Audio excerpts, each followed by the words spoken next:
Good evening, everybody, and welcome to another edition of Inside the Pigskin. My name is Scott Morganroth, Motor City Madmouth, and what a crew we have lined up. We have somebody new joining the team, and I'm going to introduce them in a moment, but let me introduce the crew. Of course, we have Jackson sitting on top of Mel Farr, so I don't know whether we should retitle this whole thing with a kid involved, but Jackson, if you can hear me, understand me, welcome to the big show. Give me that little cute baby grin that will make sure that every person on the planet has a big smile on their face. So, with that said, off to my right, Candy Ebling. Candy, welcome back.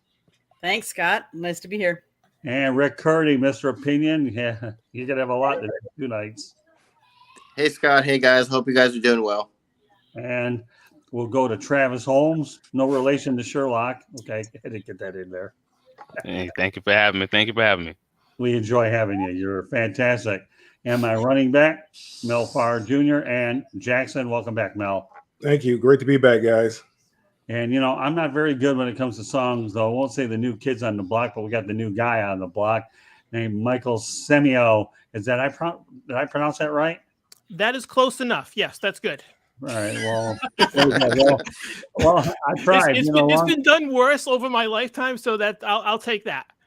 No problem. Well, being a broadcaster, you're not supposed to mess up names. Of course, when I was in college at USF, I took speech improvement and phonetics, but every now and then, of course, con man Michael Conciccio, to me, he makes it easy. I just say con man and be done with it. And this guy loves it anyway. So before we go into the topics, Michael, what I'd like you to do, please, is I want you to give everybody an overview of what you're all about, what you're doing. Okay.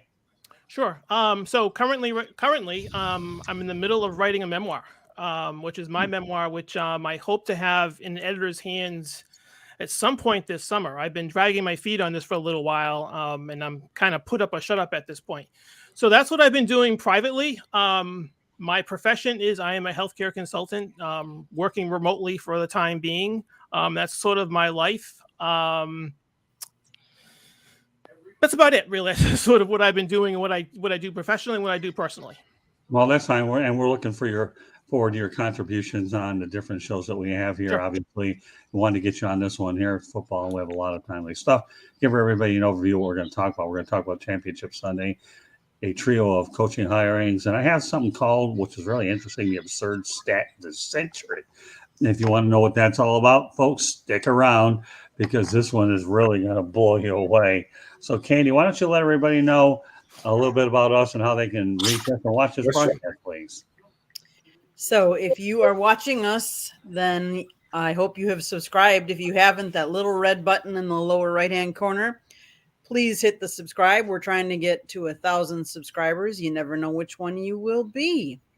We also can be reached at southfloridatribune@gmail.com. We do have a website, www.southfloridatribune.com.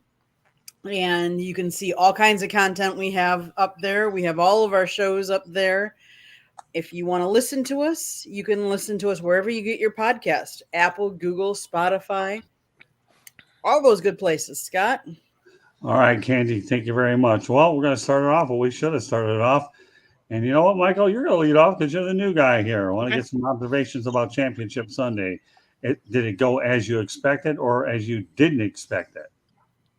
Well, I think it went as I didn't expect, just because of some of the injuries that occurred in the early game with the 49ers, and that put them in a distinct disadvantage overall. And that was really disappointing because now you're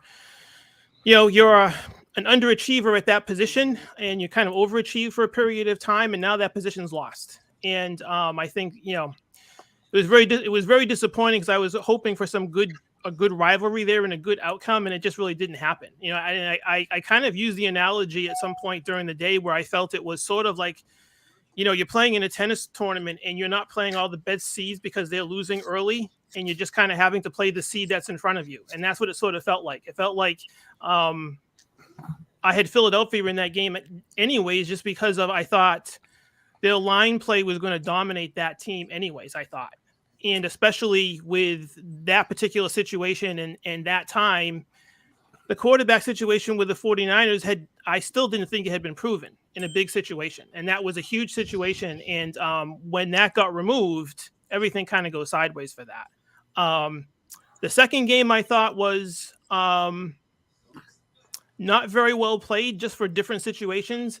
A lot of drama in that game, as it turns out. And unfortunately, you end up kind of leaning on some of the officiating and questioning what took place. And that sort of extended the drama, which I didn't think was really necessary, because I thought the game itself and the position play and the talent on each team would sort of drive that. And it, unfortunately, that again went sideways because of that. So a lot of drama in that game. The score was competitive, but I just didn't think it was a very well played game. So I was overall disappointed in the product that came out of Sunday. Okay. All right. Turn it over to you, Mel. I was actually surprised. Well, not once Purdy got hurt. I was rooting for Philly, but I really thought San Francisco was a better team. And once the quarterback got hurt, that game became not very non-competitive. So it wasn't really good football to watch when you knew that they weren't going to be able to throw the football to be able to keep that defense honest. The second game to me actually was a little bit better game. I wasn't thinking when we did our picks last week. It's hard to beat a team for the fourth time in a row with what Cincinnati was trying to do, and obviously they did a lot of talking all week about that being Burrowhead, and really they came out. Since Kansas City was actually really kind of lucky to end up winning that game, that game did not go into overtime, but they kicked themselves they stubbed themselves in the toe quite a bit with the penalties, but that was actually the more entertaining game. That's the one that really kind of had you hanging on your seats as to what was going to happen, and it really looked like it was going to go into overtime until that punt return and then the unfortunate penalty at the end. But a lot of people were making a big deal out of that penalty. Obviously, it's a big deal, but that wasn't the play that cost them the game. There's a lot of things that you could look to that cost them the opportunity to win. Obviously, the big thing was that punt return, allowing the guy to get that those kind of yardages on the punt return. But it was an unfortunate penalty. Still, 45-yarder in that weather was not a chip shot. Right. But overall, the games, they were, they came out the way that I thought they would. I mean, even though I was rooting for Cincinnati, I kind of felt that Kansas City would win that game. So I kind of bet, I picked with my heart on that one. And I'm glad to see that Jalen was able to advance Philadelphia to the Super Bowl, and looking forward to a real competitive matchup in the Super Bowl. Okay. All right, Travis. Yeah. To everyone else's point so far, it kind of ruined the first game with the injury. Philadelphia then won the game how they had to win the game. You know what I mean, as far as they can win in a high scoring, high flying, game, or they can win in the messy, let's just run the clock out, let's just ball control offense. And that's basically what the game turned into. Unfortunately, when Brock Purdy was out of the game and San Francisco no longer had the ability to throw the ball, they didn't have a need to truly attack that San Francisco defense. It's actually one of the few times, I believe Nate Tice put out a tweet earlier this week that stated that there's only 8 quarterbacks who's ever won a playoff game since 2000 with 6 or less first down passes in the game, and this was one of them. Like Jalen Hurts, they knew from the time that Brock is injured, there was no reason. They can literally just run the ball, just play ball control defense, don't make mistakes, and just basically wait till San Francisco screws up. At that point, the game became theirs, and it sucks. And the score of the 31 points is sort of a mirage in that way, because San Francisco can't move the ball. They're just again waiting for them to screw up at that point. So I would have really loved to see San Francisco at a full strength, or even reasonably full strength at that time. I think it would have been a much more entertaining game. But hey, these are the cards you're dealt, and that's the game we had. So unfortunately, that's what it is. And in that Kansas City game, that was weirdly, as a defense person, I enjoyed that game. It was a lot of for any of you that play Madden, it was a lot of cover 2-man, a lot of basically 2 high safeties with a lot of man coverage underneath for that was for the Cincinnati defense being played by Kansas City, and on Cincinnati's defense playing to Kansas City's offense played a lot of basically doubling on Kelsey and different blitzes and things of that nature, just trying to see basically where Pat Mahomes' ankle was. And it was interesting for me because they kind of just flipped the whole script at halftime and did very well against that Kansas City offense. So for me, watching that whole chess match between the defensive coordinator and Kansas City offense, that was what changed the game. That special teams and that defense saved the game, even though Pat Mahomes is going to be the poster child of the game. So I enjoyed that part. All right, Rick. Well, I had 49ers winning, and unfortunately Brock Purdy got hurt, and that was the end of that because Garoppolo's hurt. We all know about Trey Lance, so they actually had to go to the fourth-string quarterback Josh Johnson, who's played with like 8 teams now, former XFL LA Wildcat. He's a great quarterback, but it's just Purdy was on such a roll, and as soon as he got hurt, and then you hear he's going to be out 6 months. So, and the Eagles, being the good team that they are, they capitalized on it, and they just played smart football and realized they didn't really have to do much because 49ers didn't have Brock Purdy, and that kind of deflated everything they were doing. So I did have the 49ers, but not a surprise. The Eagles, they were at home. Jalen Hurts is a phenomenal quarterback, MVP candidate. So they deserved it. And the second game, unfortunately, it was a good game, but unfortunately, everyone keeps talking about the officiating. It was terrible. It's not lie. The officiating stunk. And that's why I've always said that the NFL needs full-time referees. This is a part-time job. They need to get full-time referees. Right. This game was good, but unfortunately, it's been masked with all the bad officiating that we keep seeing over and over and over again by the NFL, and they do not want to address it. So, but it was a good game, and I had the Chiefs winning that game as well. So I was half right with the Chiefs, and then I was wrong with the Eagles. I thought the 49ers would win. All right, Katie. So I did not really see much of either of the games as we were in Daytona covering the Rolex 24 this weekend.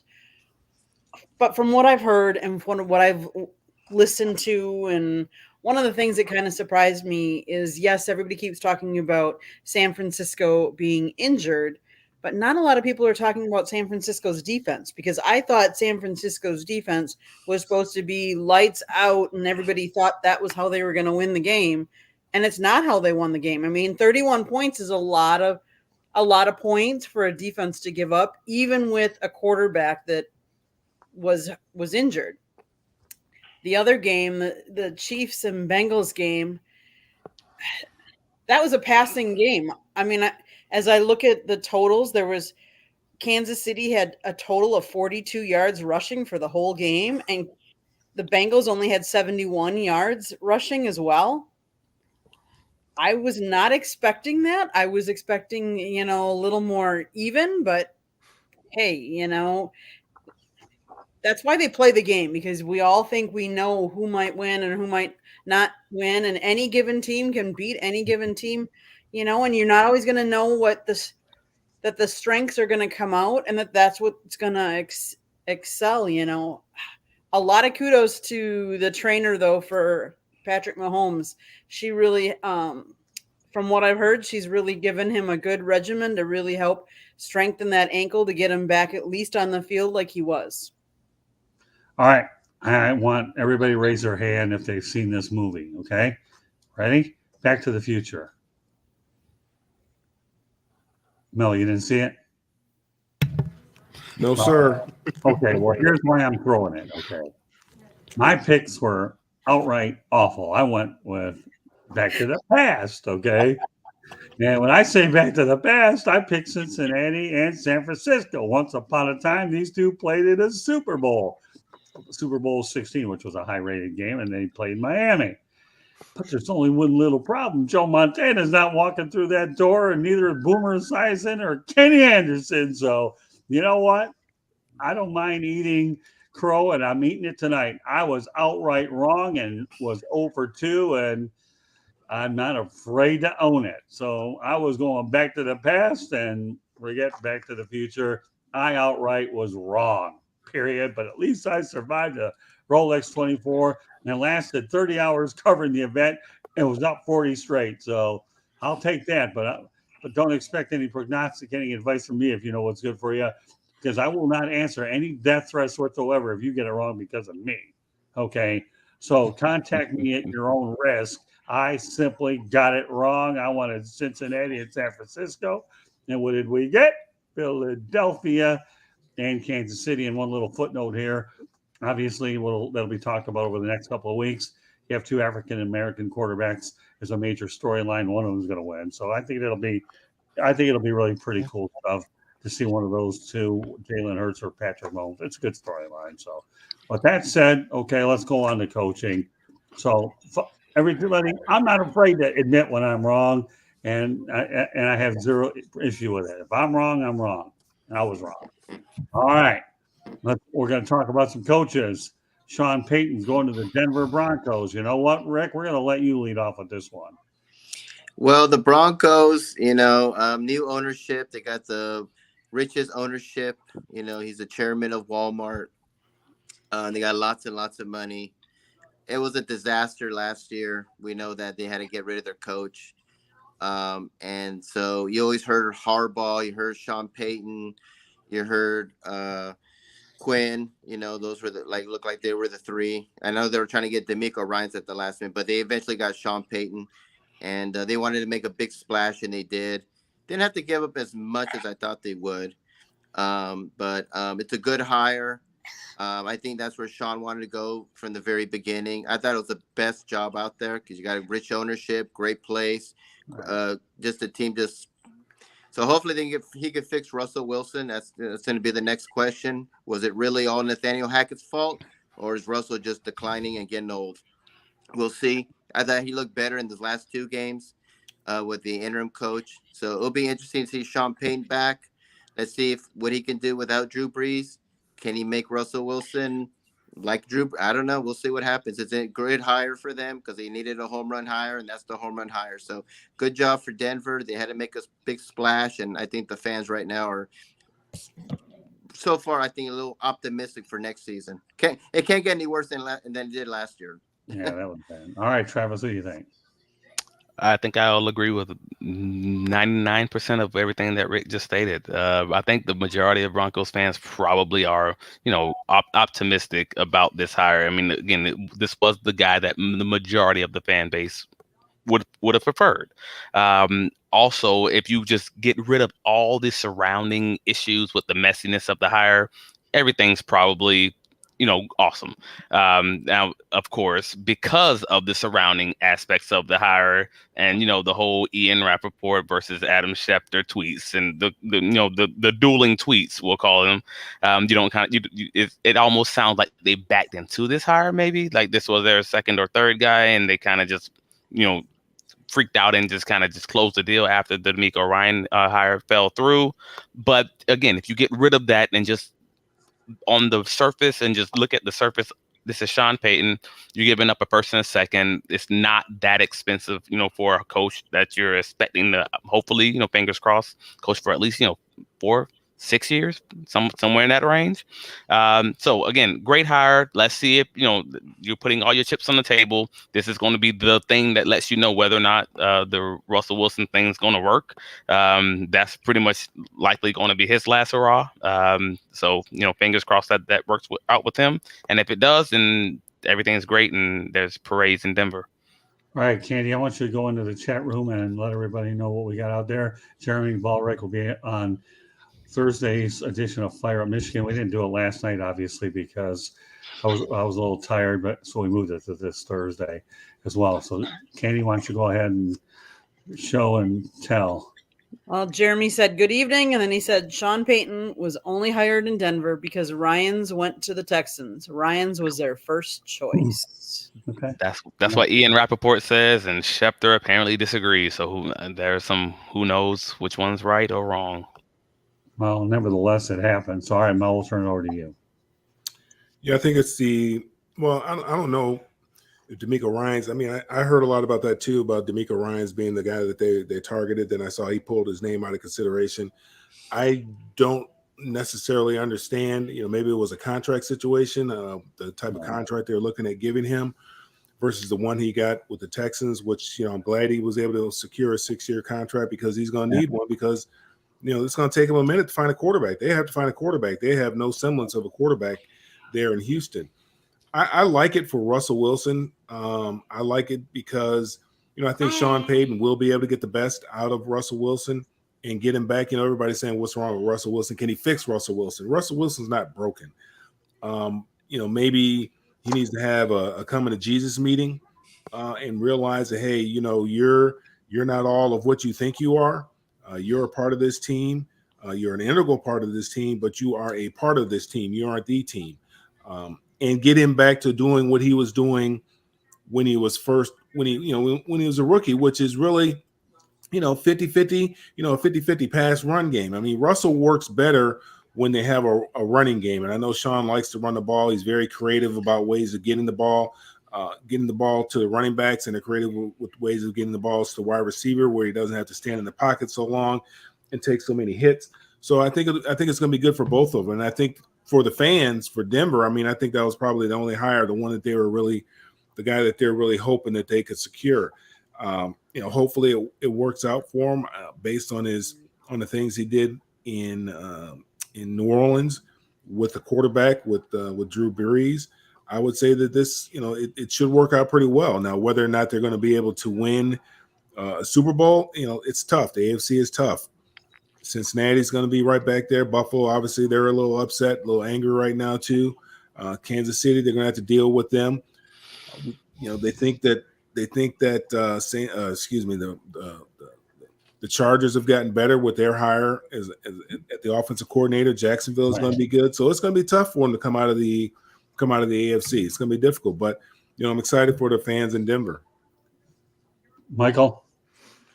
Sort of following on what Mel was saying, I think that's a tough choice for Peyton to go there because the West is tough, right, to come out of there, and also the picks that they gave up to get their quarterback and to get their coach, I'm not really sure how they're going to build that team. That's going to be really difficult for them, and I'm not really up on what happened with the coach who went to the Texans as far as what that deal looked like. I wonder if it was actually not going to be as expensive to Denver as far as picks go and compensation. I don't know how that weighs, but I do know with Peyton going there, that's going to be difficult to kind of build that. And the West is stacked, right? You're going to have to go through all those teams to do something. And, one of the things I had thought of today is, again, following what Mel was saying, I think for the fans and getting people in the seats and keeping them interested and keeping them motivated, this just may be that, right? It just may be, let's sell some tickets. And we're going to try to be competitive, but I'm not sure in the long run, as time goes on, you're going to have to build some players and build some foundation around your quarterback so he's successful. Or he's going to it's going to look the same as it did in the past, where he's not really what he was a few years ago, and that shouldn't be expected. But I also think that, again, following what Mel said, I think there has to have that conversation has to take place with your quarterback as far as what was some of the baggage that came out of Seattle and that showed up last season with him. So that needs to be addressed, right? And I think their coach coming in is probably the guy to do that. But there's some real challenges there. And I'm really curious to see how that works out for them and what it looks like, mid-season as far as what that team and how it's constituted and how it's built. All right, Candy. So I think Denver didn't have any choice. To be honest with you, everybody was so upset with their last coach. He was not proven. He was not proven head coach. How could you, if you spent that much draft capital bringing in Russell Wilson and having the year that they had, how could you not bring a good offensive coach in that, even if they don't have a lot of the other weapons, can help bring back the offensive side of things, whereas a defensive coach might not have had that same success. I'm not saying Sean Payton's going to automatically have success, but I think a new defensive coach, it would be hard for him to develop that offensive side to really get the best out of Russell Wilson. So I think they really needed to go offensive minded. I really think they needed to go with someone that's proven and been successful because he's done it before. So I think they really needed to do that. I'm glad for Sean Payton, and I'm really glad for Russell Wilson because honestly, I've always liked Russell Wilson. All right. I only have two thoughts on this. I'm trying to keep my comments nowadays, if any can ever, but imagine that. I like to be brief. I like to defer to everybody else. I'm trying. My Wow. crew is what makes this broadcast. It's simply a point guard. But here's, I will make a couple points. Number one, okay, that the Broncos did not get Jim Harbaugh. They talked to him, and he decided to return to the University of Michigan. There's the offensive coach, Katie, that you were referring to. Item number one. Item number two, okay, the way I look at the Broncos situation, you got Walmart money there, okay? So they will spend a lot of money. If you don't have the draft capital at all, then, Michael, where do you think you're going to go? You're going to go to free agency, right? Because you don't have draft capital, right, Michael? Yep. Yeah, there's really no other place to go. Sure. So you didn't get Harbaugh. I like the Peyton hire. And to me, I think it's a hire that, they're spending a great deal of money for this guy. So, he's definitely not a one and done there. I have no details of the contract. I think some of those would come out over the next couple of days. I don't really care for the amounts anyways tonight. But nonetheless, to me, I felt that once Harbaugh took himself out of the picture, I do believe in my mind that Peyton was a target. Now, the only variable, and Rick Curdy mentioned this in pre-production, was I wondered whether the Arizona Cardinals were going to be a player in this. I think the problem that you had there, though, Rick, he probably wanted more authority than he was going to get when you bring in a new GM. That's why I don't think that one materialized as much as I can. Now, I will mention this, and I know we're going to probably talk about it tomorrow. The guy I really would like to see with the Cardinals, and this is not even part of what we're talking about, is I'd love to see Brian Flores get another chance. But again, that's something we'll see how it all plays out. And I just wanted to throw my 2 cents on that. So since everybody's talking about DeMeco Ryans, okay, let me go over the particulars of this deal as to what I have now, okay? 6-year deal to the Houston Texans. The guy's 38 years old. He played there 6 years, and Houston is on their fourth coach in as many years, following the one and dones of Lovie Smith and David Culley, both of who I think got hosed anyway. So you've got a guy who's played there 6 years. He's young. He's energetic. He coaches defense. And you know what? They're going to get a quarterback because only picked second anyways. Lovie Smith didn't mind hammering them on the very back end, winning that game. You're going to get a quarterback at no matter what with the second pick. So to me, the key for DeMeco Ryans will be to find a good offensive coordinator. But I just pray that he's not a one and done, because I know critics that talk about the Houston Texans, okay, to me, we're saying, please just don't go there. It hasn't worked out well with the last couple of minority hirings, and the numbers speak for themselves. So, but that said, I've said what I want to say in DeMeco Ryans.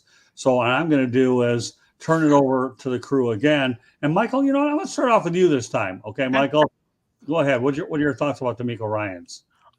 I like that choice. I think that's a great choice for the community. I think it's a great choice, especially some of the PR that's come out with that team lately, right? So the situation with Watson and them having to move on, I think that's a great choice for them, and kind of hitting a reset for the organization itself. He's a young guy. I was actually pretty excited to hear that today, that actually took place in some of the other political moves that were going on with other teams and other decisions. So I really like that. I think that's again, kind of resetting themselves as an organization and trying to do some of the right things and start making some of the right choices where that has been in question in the past. So I'm really looking forward to that team as far as the decisions that they can make. Now, they're a bunch of years away from trying to do something really strong and really legitimate going forward. But that, when you start building your organization, you start building your management team, it has to start there. So hopefully his decisions that he's going to make for that organization going forward are sustainable for them. So we'll look forward to that too. Yeah, I think the Houston Texans, there are 11-38-1 over the last few years or so. Mm-hmm.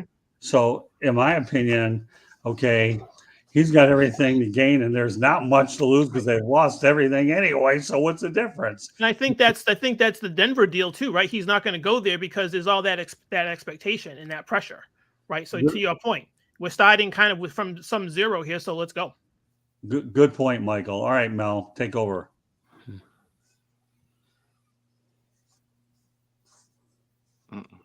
You on mute, Mel? Oh, I'm sorry. I like the hire. Obviously, a young African American getting an opportunity. I'm very pleased with that.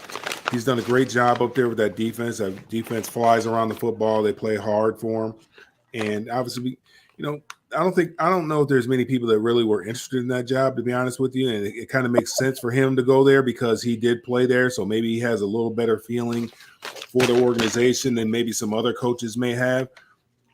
But I'm happy for him that he's going to get this opportunity. Again, like I said, I'm happy he got a long-term contract. So, if the owner wakes up, 366 days from now and decides, I want to go another direction. Well, he's got to pay this guy at least for 5 years because he's, he committed to him to that long on a contract. But I think they got a lot of work to do there. Obviously, organizationally, they have problems. The owner, he's a little suspect. But that division is a winnable division. When you look at the AFC, it's not as tough as the AFC West. The South is there kind of for the taking. Jacksonville won that division, and I think they were 9-8, maybe 9-8. So that division is a division that that they can compete in right away, as long as they take care of that quarterback position, spend a little bit of money on free agency to kind of shore up some of the holes that they may have. And that they play defense the way that San Francisco played. So, I think it's a good hire. Gives a young man an opportunity, and I think he'll do great things with it. Yeah, simply put, he's just one of their own. So I think that when you have a young, aspiring coach that's one of your own, that really gives you a lot to work with. You know what, Candy? Before I turn it over to Travis, I want you to post Jeremy's comment about the Arizona job. This one really intrigues me. And actually, what I'm going to do is you post it, and then after everybody else completes the D'Amico Ryan's thing, we're going to address this one. This is interesting. So, but that said, Travis, I know you're waiting patiently about D'Amico Ryan's. Your wait is over. What do you think? As a Jaguar fan, I hate the hire. If I were a Texans fan, yeah, I might be a little bit happy about it. But it's again, I think I do believe he is a good coach, but I also know he's not a dumb individual, right? He made a very smart decision and struck while the iron was hot. You had the whole conversations between Denver and Houston, and he negotiated against each other and got the best deal for himself. A 6-year deal, more than likely guaranteed or with a really, really ridiculous buyout. And based on everything that, to Michael's point earlier, based on kind of everything that's going on surrounding the team with all the different minority hires, the fact that they're like the prime example in the Flores case, as far as the treatment of minority coaches and all of that baggage included, it made it a great looking decision, even if only for PR purposes. Again, one of their own who just so happens to be a minority, who also has a 6-year contract, like all the packaging and the bow wrapping it together. It became a really good fit for all parties. All of that to say, there's nothing stopping them from firing the guy in 2 years, but he made a really good decision in getting that 6-year contract. And he maybe even learned from the whole Byron Leftwich situation last year, because now you don't even see Byron involved in any of these coaching hires. All it takes is one bad year the next year, and you never know what's going to happen. So, good job on him. Excellent points, Travis. And I'm glad that you brought up the Byron Leftwich situation. I really, really am, because when the iron was hot and he had a chance to get the job, unfortunately, look where he is a year later. So that's all I'm going to say about it. Rick?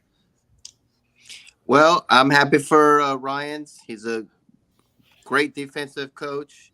Did great things there. My thing is, I just hope he's given an opportunity, because Houston just, for some reason, they like to fire coaches in their first year. And for some reason, they happen to be African-American coaches. So I hope he has a tremendous buyout, which I'm sure he does. I'm sure he has a smart agent. He's a smart guy. So it's like, you committed me for 6 years, I'll be here for 6 years. So I hope he gets the opportunity. They are going to get a quarterback. I believe they'll probably get Bryce Young out of Alabama, so that he can be their franchise quarterback. And just give him time. I give him like 3 years, and I think he could turn it around if he gets an opportunity. This owner, I don't know what is up with him. He's an idiot. I mean, why do you hire coaches and fire them after 1 year? And all those, I don't care how much money you have. I don't care. All those buyouts, and for 4 or 5 years they sit on their behinds and you have to pay them. That's not smart. I don't care if he got the money. It's just not smart. Right. So I hope he's given the opportunity, but I worry cautiously because this owner is an idiot. Andy? I think it's a good hire. I think it's also kind of a fan favorite hire. Like, let's face it, he started there, he was drafted there, he played there. I think it'll re-energize and maybe reignite the club and the fans. And I think that's probably what they need right now after going through, I mean, let's face it, any one team that's gone, what you said, 13, 38, and 1, their fans must be demoralized almost. Like, and all you do is you hire a coach and you fire him, you hire a coach, you fire him, you hire a coach, you fire him. You're never going to develop a team that way. And you're one and out. I mean, you're almost sounding, you're not one and done as good one and done. Like, you talk about college basketball, one and done. And that's because all these good players move on. These aren't good, or at least they're not sticking with it. You're going to have some years where you have to develop the team since you're kind of starting from scratch. You got to give them time. So I'm glad to see that they gave him some time. I just hope they honestly do give him some time and they just don't one and done him like they did the last 3. All right, I'm going to address Jeremy's situation, even though I had planned to talk about, but I think it's just too good not to talk about. So I'll put it on our screen here so that people can see it. I don't need an extensive comment from everybody. I just want to get a basic idea. Okay, Rick, what do you think of Eric Bieniemy going to Arizona? He should be given a head coaching opportunity. I have no idea what's going on, why teams are not hiring them. You see inexperienced ones like Nathaniel Hackett and other offensive coordinators who have no experience. Sirianni, look at what he's done with the Eagles. He's in the Super Bowl. And then you see Bieniemy, and I mean, they're one of the top offenses. You got Patrick Mahomes, who's the best quarterback in the NFL. And for some reason, I don't know what's going on with why he's not getting his head coaching jobs. I would love to get an opportunity. I just want it to be the right opportunity. I don't want him just to get a head coaching job because it's a head coaching job. If it's the right opportunity where he can win, I'm all for it. Arizona, they're another franchise. Ownership's bad. They got a new GM. The quarterback, let's face it, he's a child. So if it's a good opportunity for Bieniemy and he could do good there, I'm all rooting for him because I do want him to be a head coach. But if he doesn't, hey, come to Carolina. We need an offensive coordinator. Okay, well, we'll see how that plays out. All right, Trevor, your opinion on Bieniemy in Arizona. Would that be a good fit in your eyes?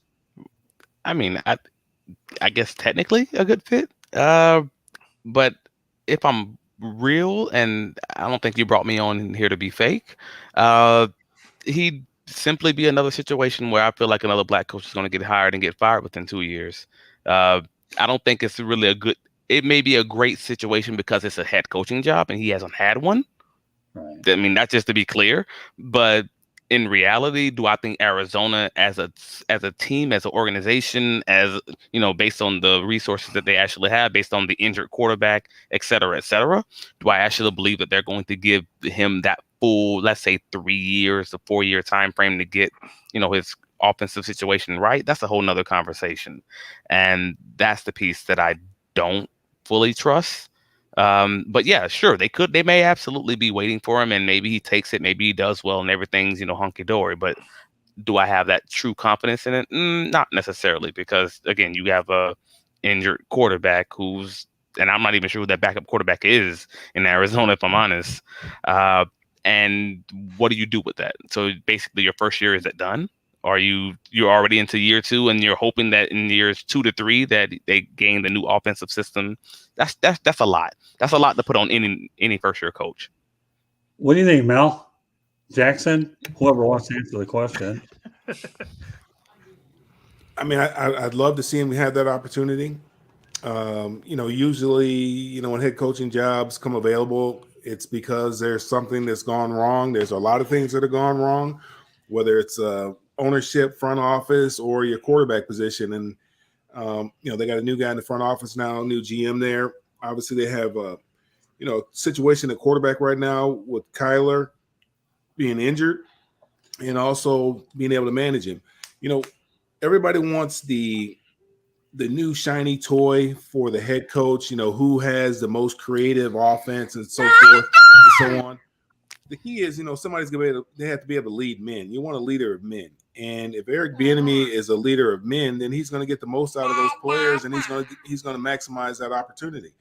I think he's earned the right to see if he can do that. Just look at the situation with the Denver coach.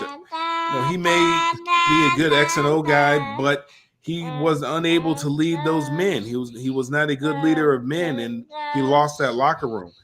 And somebody brought up Byron Leftwich, and I'm glad you brought him up. I hope he gets another opportunity because, look, Kellen Moore, he was out of a job for 30 minutes before he got the San Diego job. Byron Leftwich, nobody seems to be interested in hiring Byron Leftwich right now. I think, I hope he gets an opportunity with the Texans. I hope he gets an opportunity somewhere as offensive coordinator, because he was really handicapped, if you think about it, in Tampa Bay as far as what he was able to do and how creative he was able to be with Tampa Bay in that offense. I mean, there's only so much you can do with Tom Brady because of his lack of mobility and the fact that he doesn't really want to hang in the pocket and take a hit. So you can't really blame the lack of scoring, the lack of effectiveness all on Byron Leftwich. You have to look at what the cards that he was dealt. I don't think that I don't think that him not taking the Jacksonville job was a bad thing. Last year, it didn't feel right for him. He decided to come back. I don't fault him for that. Right. I just hope he gets another opportunity, and I hope his name gets back in those circles again for a head coaching job, because I think he's a leader. I think he's a good leader of men. I mean, I watched Byron Leftwich play for a long time since he was at Marshall, and they had to carry him down the field when he messed up his ankle. So I'm looking forward to see what happens with him this offseason as well. All right, Michael, what's your take on this? So I think we're all kind of saying the same thing, right? So these jobs are pretty complex. The situations are very, very complex as far as someone stepping in. And the Arizona job sort of feels like all the other jobs, right? Where you have new management coming in, some real uncertainty with the ownerships as far as those kinds of decisions being made at that level, and how it's trickling down to the coaching decisions and player personnel and things like that. So, none of these decisions are easy. Yes, I would love to see both ex-players and coaches get opportunities to perform, to see where they actually are, instead of having that discussion. And to follow up on everyone else's point here, I think giving the right shot, make sure they have the right time, be patient with this, because it's not something that can get fixed overnight, right? Because things are broken, right? So as I'm following up on all these discussions and comments, is something was broken as to why we have to make a change. So to really come back in and try to fix these things immediately is not realistic. I think we can all agree with that. But the problem is that ownership is just impatient, right? They want something immediately, and that's really difficult for a first-time head coach to actually come in and take it on. So, as this plays out in the offseason and the personnel decisions that are going to be made, more opinions are going to come out as far as if they're the right person or not, because they're going to be judged on everything that happens from, what day it is for them. And that's going to be really difficult. It's a lot more pressure coming in from a coordinator position as to a head coach, where all those decisions are coming as a default to you.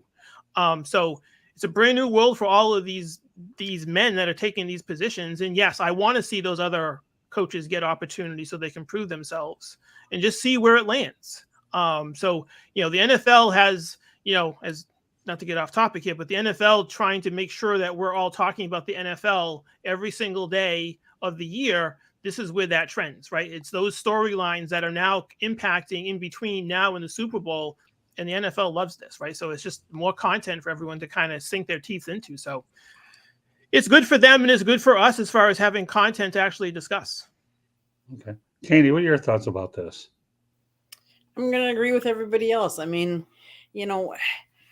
coaching in the NFL is not an easy job. And I think when you are looking at what they have previously done, you have to look at the package as a whole. You can't just look at one game or one play, or did he call this? Did he call that?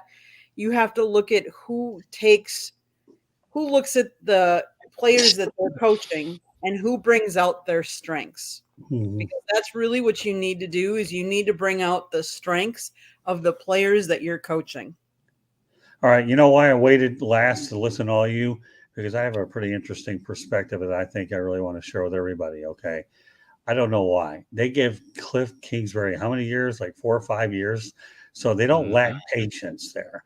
So for some crazy reason, and I don't even know why, in our industry, Mike, you probably know this, you really you have to follow your instincts a bit too, right, my friend? You do. Yep. Yeah. So I would think that Bieniemy going to Arizona would be a very intriguing hire. And you know what? I'm just saying, I think it's an intriguing hire. Okay. I think he gets 3 or 4 years.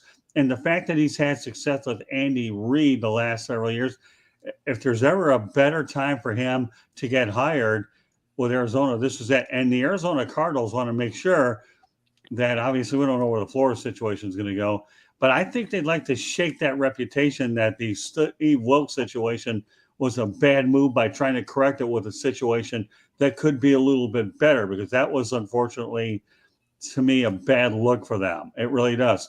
But I think Eric Bieniemy is ready for a head coaching job.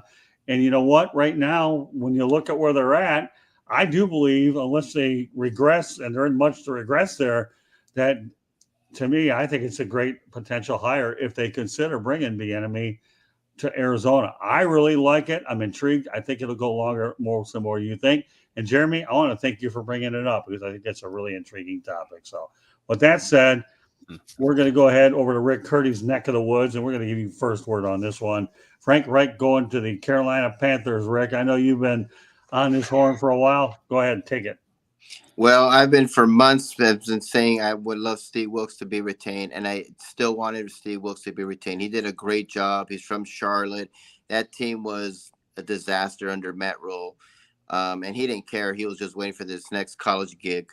So he pretty much had given up. And Steve Wilkes rallied everybody.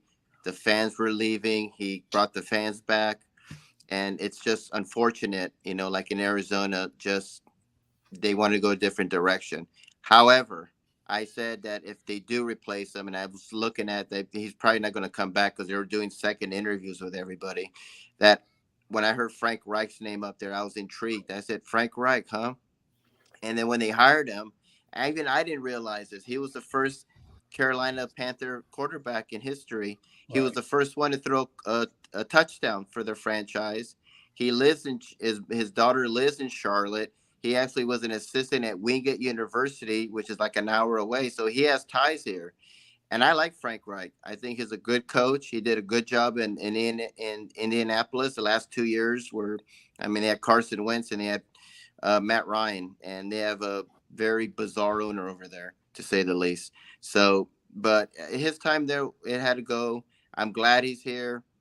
I miss Steve Wilkes. I hope he gets another opportunity somewhere. I heard that he's might be interviewing for the 49ers defensive coordinator job. That'll be intriguing.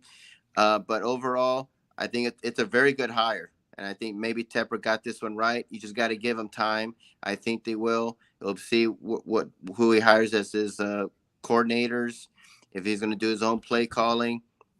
So people here were upset because they really wanted Steve Wilkes.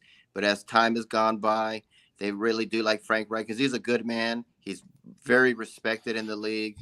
And so here we're optimistic, but we're crossing our fingers, and hopefully the Panthers can straighten it out because last 4 or 5 years have not been very good. Let me add a little footnote to what you're saying, Rick, and I'm going to turn it over to Travis next, okay? That this is the first offensive coach that the Panthers have had. I believe the last 5 were all defensive hires, if I remember right. So, so I think they had to go offensive. Yeah, I do believe that Steve Wilkes, if Frank Reich wasn't there, should have been hired permanently. But when you have a guy like Frank Reich out there, you have to jump on it. And I applaud the hire. So you got your comment in, I got mine. And I do believe that Steve Wilkes will be fine. He only improved his stock by going 6-6. And, he'll never go back to Arizona because of the way that washed. I think that would be a real wide thing. No, that'll never happen. But no. Back in the Panthers have hired 5 defensive coaches. They bring in an offensive mind and a good one. But Steve Wilkes only improved his stock. And to me, it was either Wilkes or Reich. And I like that. All right, Travis. Go ahead, Rick. Right. No, the last thing I want to say is they want to also develop a quarterback because it doesn't look like Darnold's coming back. So they'll probably get that quarterback from Kentucky. And so Reich is a former quarterback, and that's what Tepper wants to do. He wants to get the next Patrick Mahomes there, who could be there for the next 10 years and win championships. Excellent points, Rick. All right, Travis, go ahead. Yeah, and to your point, both Scott and Rick, Frank Reich is a quarterback guy. I got to see a lot of him close up. Obviously, he's in the same conference as my Jaguars. So, and he was never that coach that was good enough to win, the AFC South. They were always second fired. In his 3.5 years, coaching the Colts in the AFC South, we could never truly, win that conference, even though it wasn't really a difficult conference. Right. But he is a solid, 500 coach, even with average to below average quarterback play, which as it currently stands, that's kind of what's on the Carolina Panthers roster. So, I mean, that makes total sense in that way. And unfortunately, you always knew Wilkes was kind of interviewing from behind that kind of from a disadvantaged spot. Unfortunately, he wasn't that guy who's going to, mold your quarterback into the quarterback of the future. He wasn't that guy that was extra aggressive as far as his play call, as far as his coaching and play calling and things of that nature. He's a conservative guy who tried to win games in the run the ball offense, run the ball, play solid defense kind of fashion. You kind of had to with the quarterback play you have in Carolina, last season. So unfortunately, that kind of put him behind the 8 ball when you're going up against a guy like Frank Reich. So you kind of saw that writing was on the wall as soon as it was between those two. Fingers crossed. It's a great, let's say fingers crossed for the Carolina Panthers fans that it's a great hire for him. I'm coin flip on it because again, I think he's basically a solid coach who's going to develop your guys. I don't know that he's this incredible coach, but if that's not the goal, then hey, he's a 500 coach or better, average NFL hire. Cool. Maybe he won't, flame out, and that's still positive. Yeah, the only thing I'll say though, before I turn over to Mel, is I don't think you could have gone wrong with either hire Wilkes or Reich, and that's all I have to say. All right, Mel, I'm handing it off to you. Yeah, obviously, I would have liked to seen Wilkes get the job. I think Tepper probably, wanted a guy with head coaching experience.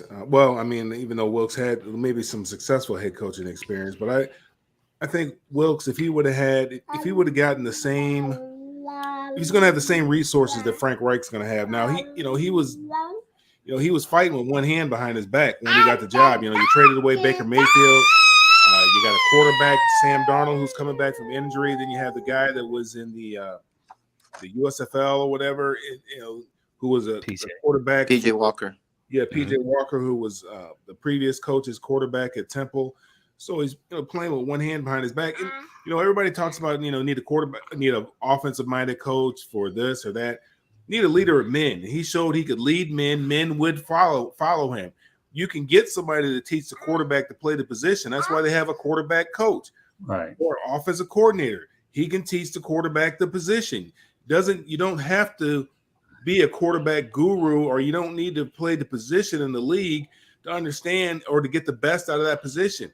He's also, because he is a defensive-minded coach, he's going to make sure that the quarterback he's going to keep the quarterback in a safe, in the best position, kind of like Ron Rivera. I mean, Ron Rivera wants to run the football. That's what he wants to do. Well, you protect your quarterback when you do that. Right. When you run the football. Ron Rivera is a little more conservative. Wilkes was very conservative as well because he's protecting the quarterback. Right.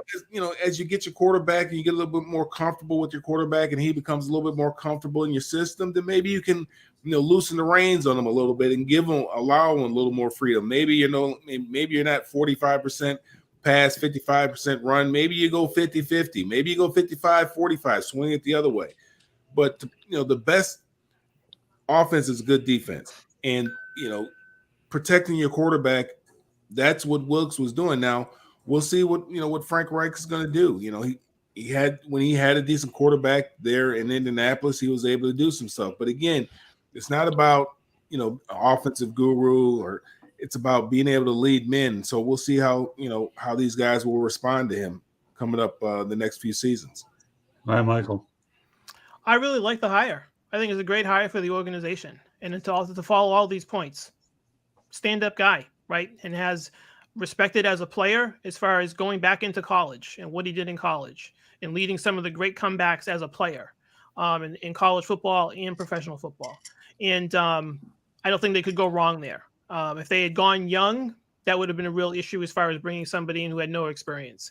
Kind of keeping the guy that was there before, I could see that being a PR move, but I think when you had Frank available, you have to go in that direction. I think that's the right move to take for their organization. Again, trying to build structure, right? You want to build a really good foundation. You want that guy making your decisions for your organization. That seems to be pretty simple to me. That wasn't a big mystery as when that happened. When I saw he was available, when all these discussions were taking place, you kind of saw that coming. And that's good for him because, yes, he had a tough time with the Colts. That organization has been problematic for a while, from ownership down, and some of the decisions that were made, and dealing with retreads as far as in the quarterback position. That's really hard to deal with. So I do think going forward for them, that's a great foundation built for them. And I think for the fan base, yeah, I'd be excited too. Got a great guy coming in, lots of experience. And that's the right step for them. And now they got to go find a quarterback and start developing the rest of the team around that, and see where they go. Yeah, things went downhill with the Colts when Andrew Luck retired. That was unfortunate, but they did. So, all right, Candy, you get the last word on this one. Of course, right after what you just said, I was just going to say that, Reich, he took over at Indy, and his first year he had Luck. Luck then retired. Then what did he have to do? He's had to work with the young, the old, the pocket passer, the guy who moves. I think he's had a lot of experience with all those different quarterbacks. So I think this is a very good hire because I think he'll go out and no matter who they get as quarterback, he'll be able to help them and work with them. And so I think it was a good hire. All right. Now, listen, we're going to lighten this thing up a little bit. Everybody has done an incredible job with everything I've thrown at you. So this is a point in the show. Before we get to parting shots, I'm going to give you a very absurd statistic, okay? And when I mean absurd, you guys are going to know it is really absurd in the eyes of Chris Berman. No, I don't know how to do it either. I never got into the business of imitating people, but this one I had no choice but to do a Chris Berman situation. All right. The absurd start of the century. Guess what? We're starting with Michael. All right. We give him a crack at it. His first act, then we're going to have some fun. Then we do parting shots after that. And this absurd stat of the century involves Tim Tebow, who has a career playoff passer rating of 90.0, and Tom Brady 89.8 passer rating. If that isn't absurd, then I don't know what the word means, Michael. Tim Tebow and Tom Brady in the same sentence for that? All right, Michael. So, I knew you were going to react like that. Yeah, it's kind of I sort of know where that stat comes from with Tebow, and I obviously, from Massachusetts and Brady being in the backyard over here, know about those stats. But Tebow's stat is really narrow as far as his experience, right? So that's that one season, and when Denver beats the Steelers, correct? No, correct. So it's that season where it's actually that period of time, which is very, very summarized for him, and it's condensed. So yeah, it's sort of those odd throws for him, those in between throws, and that one big throw in the playoffs for him. So yeah, it's about as absurd as trying to get Tim to continue to play, right? So in that whole situation with him, as far as perpetuating that ability and trying to find out, is he really truly an NFL quarterback? And it turns out he's not.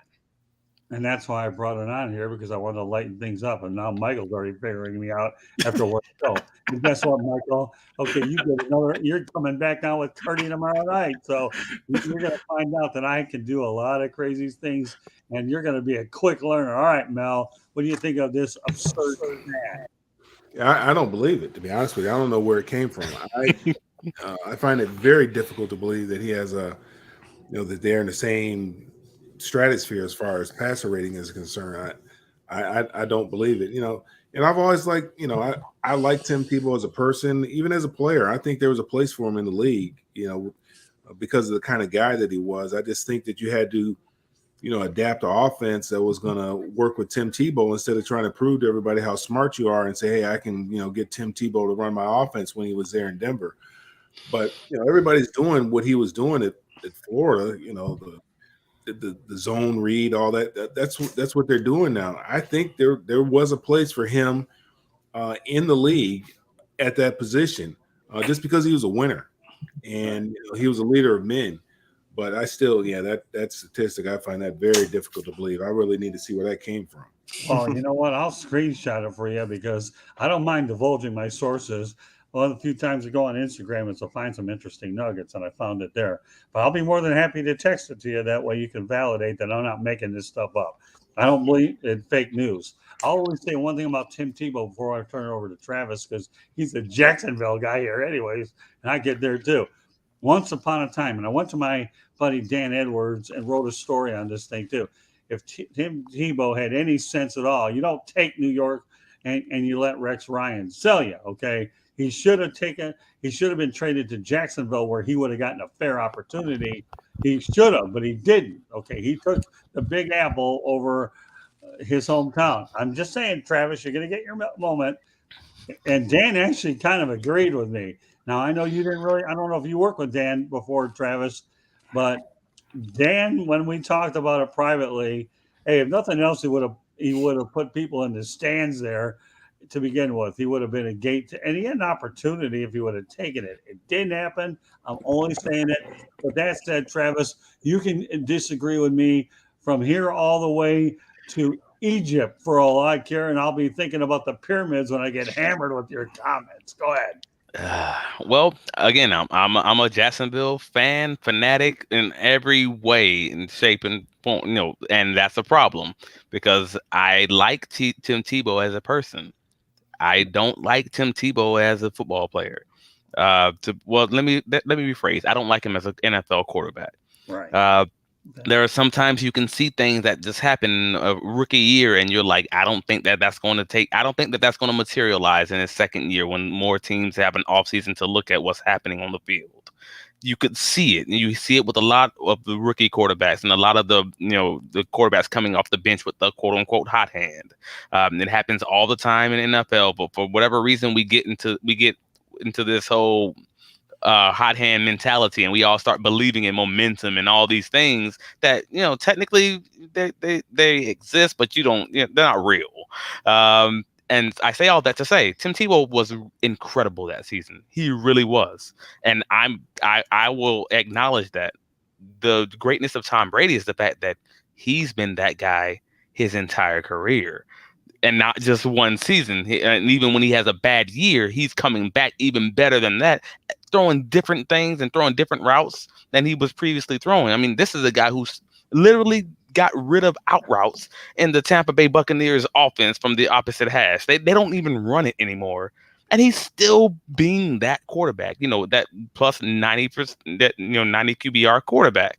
That's the amazing part out of this that I walk away with. Tim Tebow, yes, if he would have been traded to Jacksonville, he would have been given a fair shot. The unfortunate part about that would have been to the detriment of the Jacksonville Jaguars. I didn't say that it was going to be a good result. All I'm saying, Travis, it was going to be a fair shot. Don't sit here and think him out there saying he was going to go out there and win him a division title, because you're right, Travis. Right. Okay, you are right. He would have gotten a fair shot to play quarterback instead of Rex Ryan going out there and having him on the Wildcat behind Mark Sanchez. And unfortunately, because he is like the football Mother Teresa, it's kind of hard to have a real conversation surrounding the actual football and the athletics. And that's the piece that's always a little messy with Tim Tebow. Because it's like, hey, if we're not talking about Tim Tebow, if we're just talking about someone else, anyone else, are we even having this conversation about someone having a fair shot? For the most part, no. We generally don't, for most other people. So I want to keep it consistent. Hey, Tim, love you, dog. Enjoy your time, making money for all these other organizations and doing all these wonderful things in life. However, I will say, don't mess with my Jaguars. We got Trevor Lawrence. We're doing good. Well, you are now. I mean, we all know you and I saw Trevor Lawrence there, Travis. We know what a home run he is.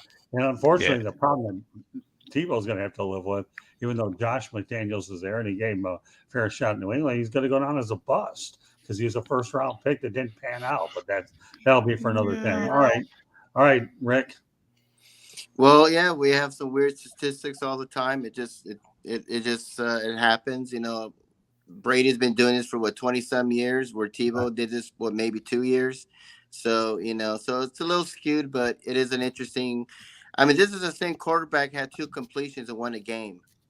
So I mean, that's what makes Tebow interesting. He's this enigma, and he was an enigma. I think he was actually ahead of his time, because now you see this running quarterbacks doing all these crazy things, and he was doing that. So he's kind of ahead of his time. But I think what hurt Tim Tebow is that he just always wanted to be a quarterback, and he's a great college quarterback, but in the NFL he just wasn't. And that was the difference. If he decided to say, you know what, I want to play in the NFL, if they made him a running back, he would have been the next John Riggins. This guy was huge. He ran fast. He was big. He was strong. I think he would have been a great running back. But unfortunately for him, he wanted to be quarterback, and he just wasn't a good quarterback. He had that ball so low where they could just strip it away. He had that great game. I mean, Dick LeBeau, phenomenal defensive coordinator for the Steelers, and he beat him and the Steelers. That was impressive for him. So that's a thumbs up in his resume. But all the rest, New York, he was sort of like a sideshow, and I think in Jacksonville he would have been a sideshow. He would have been someone just to put butts in the seats and, here, get your Tim Tebow t-shirts and blah blah blah. But he would have been kind of a sideshow to me. So interesting statistic there. But I'll give it to Tom Brady on this one. Yeah, well, I'll add one thing or turn over to Candy. Number one, Tim Tebow, if he really wanted to play quarterback, he should have gone to Canada there. You ever heard of Warren Moon? Worked out pretty well, okay? And who else did you have in there? Doug Flutie. There are a lot of quarterbacks that have come out of Canada that ended up making it to the NFL because they got reps. So he didn't want to go to Canada north of the border. I get it, but that would have been an opportunity to play pro football. Warren Moon, I think, is by far and away one of the best. Could have gone to the XFL or USFL too. No, he didn't go in there. Go to Canada. They go far and wide, and they produce a lot more than those other leagues that keep trying to get it right. All right, Candy, you got the last word on this one. So, Scott, can you repeat to me what their passer ratings were? Yeah, I sure can, Candy. 90 is the number for Tim Tebow, who, by the way, was recently elected into the College Football Hall of Fame, and Tom Brady, 89.8. So that's interesting. I mean, stats can be whatever they can be. I mean, you can skew stats. You can do whatever you want. I'm going to throw one at you, though. Can you tell me who has the highest playoff passer rating in the NFL history with at least 50 throws? I don't know. Why don't you brought it up? Tony Eason. Then Jeff Hostetler. Then third on the list is Brock Purdy. Patrick Mahomes is fifth. Bart Starr. Matt Ryan is above Aaron Rodgers. Matthew Stafford. All of those guys have over both Brady and your guy. Well, so we have our crack statistician, Candy, does it again. All right. With that said, we're going to leave it on that note because everybody looks forward to this thing. And Michael, you're going to find out what this is really all about. We're going to let you wait a little bit so that these other ones can show you. All right. You ready? All right. Parting shots. I'm going to lead off with you, Candy. What? Yeah. Why not? Okay. So my parting shot is There are two quarterbacks in the NFL that have played a long time that are both contemplating retirement or not retirement. And we all have talked about them, Tom Brady and Aaron Rodgers. I wish the media would leave them alone for a little bit, give them time to actually think about what they want to do before they make a decision. But to both of them, don't wait too long to make that decision, because the teams that either you're on or you're thinking about going to need to make plans and figure out what's going to happen, because both of you carry pretty good sized contracts, or you're going to negotiate a pretty good sized contract. Let's face it, you're going to demand a lot of money. Your teams that you're either going to play for need to be able to figure out what's going on. But media, stop asking Tom Brady every time you interview him, talk to him. When he's ready to give you the decision, he's going to give you the decision, and not before. Okay, fair enough. All right, Rick. Well, we talked about Jim Harbaugh, and the tale of Jim Harbaugh continues, and he'll continue again. I just wish Jim Harbaugh would just tell people, you know what? If you want to go back to the NFL, Jim, go back. Stop wavering back and forth, because let me tell you something. If you were trying to recruit me to go to Michigan, I would not go, because I would say, I will give you my commitment, Jim. Will you give me yours? Because every single year we do this all the time with Jim Harbaugh. When is he going to go back to the NFL? When is he going to go back to the NFL? If he was serious about Michigan, he wouldn't have taken these opportunities with the Broncos and do all these interviews. And guess what? He'll do it again next year, and the year after, and the year after. So, Jim, do everyone a favor in Michigan. If you want to stay in Michigan, stay in Michigan. If you want to go back to the NFL, go back to the NFL. Don't contact David Tepper begging him you want to be the next Panther head coach. It's not fair to the university. It's not fair to the students. That's the only thing I have to say about this transfer portal, is that when a coach leaves and he can leave scot-free, but these poor kids got to stay there for 3 or 4 years, it's not fair. So this transfer portal and that exception is a good idea. So, Jim, do us all a favor. If you want to go back, go back. If you don't, just stay in Michigan.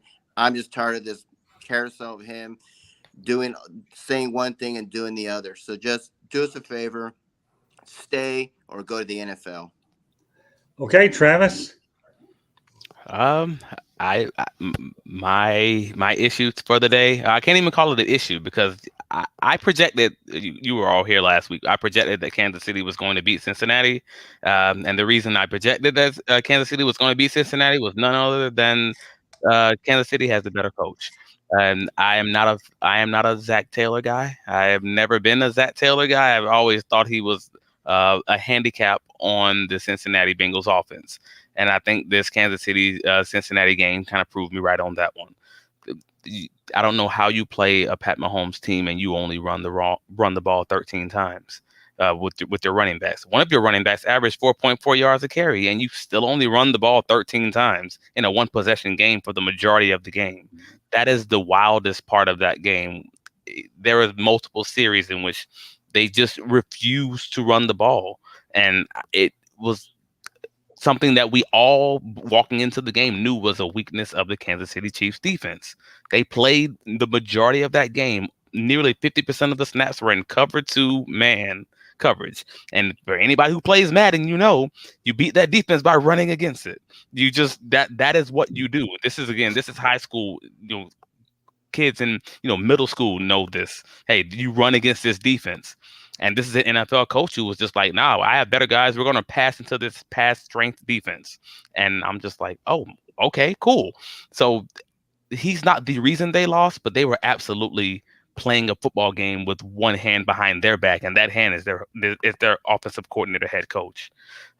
So hopefully he'll think about that the entire offseason and maybe, be better next year. I kind of doubt it, because that's kind of who he was last year. But that's what we got. What do you have, Mel?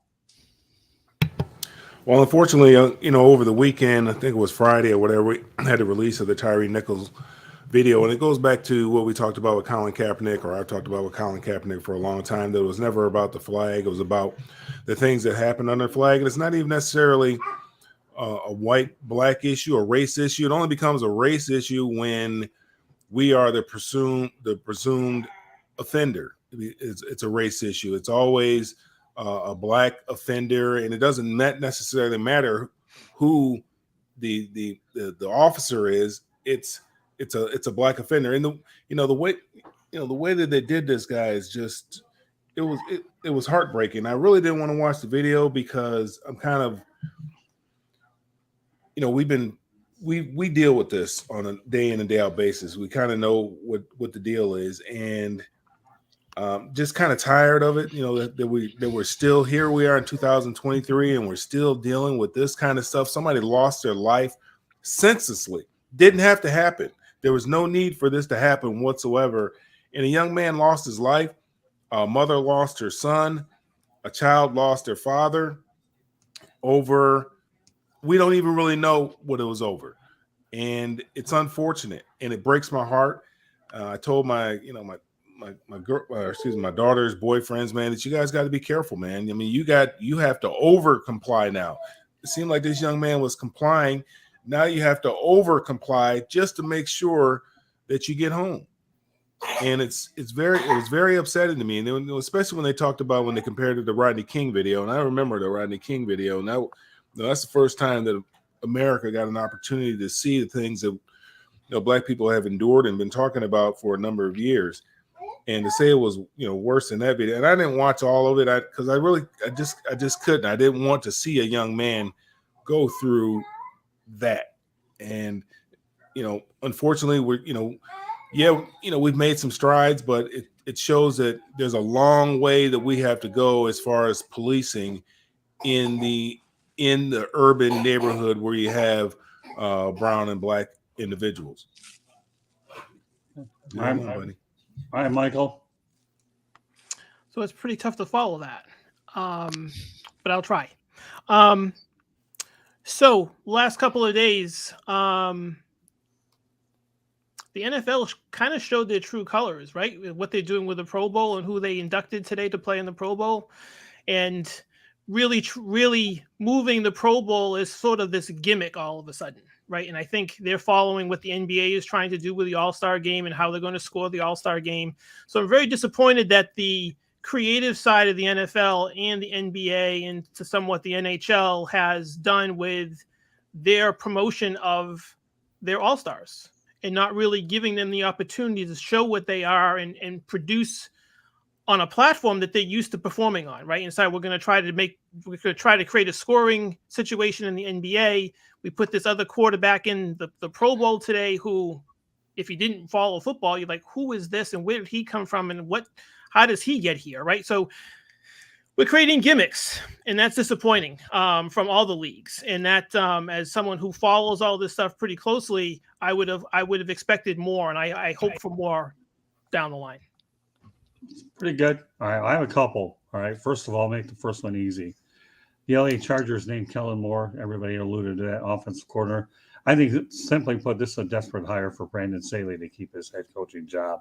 I'm anxious to see how this turns out. I think it's the last move that Brandon Staley can't get it figured out. He's gone. So I've seen he'll be on his third year. Okay, then we'll see where it goes. So Brandon, you better hope this one works out, or the Chargers will have an opening on their coaching staff. But here's another one that actually hits me a little bit closer to home. Okay, Jerry Green will not be attending the Super Bowl for the first time. He's the only person left that has gone every single Super Bowl. He's 94 years of age. He's a very good friend of mine. I've known him for a lot of years. Covering Metro Detroit. I worked for the Detroit Monitor for a lot of years, and we're really good friends. And I actually had the opportunity to cover 4 Super Bowls with him. So, Jerry, I hope you really enjoy your retirement. To me, when you have a 56-year streak covering Super Bowls, that to me is truly fantastic. And the amazing part about it is a 56-year streak.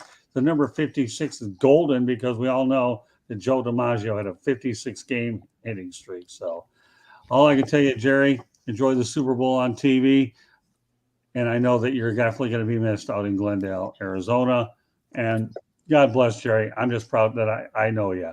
I really do. Your friendship to me is surreal. All right. With that said, I just want to make a quick programming note, and then we'll get us out of here. we are actually going to be Fire Up will return next Tuesday at 8:00. We had it at 7:00. I wasn't really happy with where the numbers were going with it, but I want to bring it to 8:00, and that will reappear next Tuesday night. George Eichhorn and I will be hosting the show, and we'll see where it goes. So, it's just a programming note. I feel the show has a lot of potential, and I'll kind of leave it at that and give you more details as we get closer to doing it as well. So, all right, with that said, I'm going to let everybody go ahead and tell where you can find you. Michael, lead it off. I'm everywhere: Instagram, Twitter, Facebook, LinkedIn. My tagline is just msemio12. You can find me on all those platforms. Please reach out. Love to connect and love to kind of build my network as I go forward. Very good. All right, Mel. Yeah, you can find me on all the social media at Melfar Jr., Facebook, Twitter, Instagram, LinkedIn. Find out what we have going on down here in Atlanta and also up in Michigan for the youth at melfar.org. Everybody. All right, Travis. You can find me on Facebook, Instagram, Twitter, Travis D. Holmes, or on Twitter, Trav Likes Bacon, because again, I am that one vegan who also just happens to love bacon. Don't ask me how it works. Don't judge me. You can find me at A7BN Sports and the student of the game. Well, you've been a good student of these broadcasts because you're doing them really, really well. Good stuff, Travis, week in and week out. All right, Rick, you know the drill. You can find me at my website, www.charlottebats.com. Please go on there, sign a petition. We're trying to bring Major League Baseball to Charlotte, North Carolina.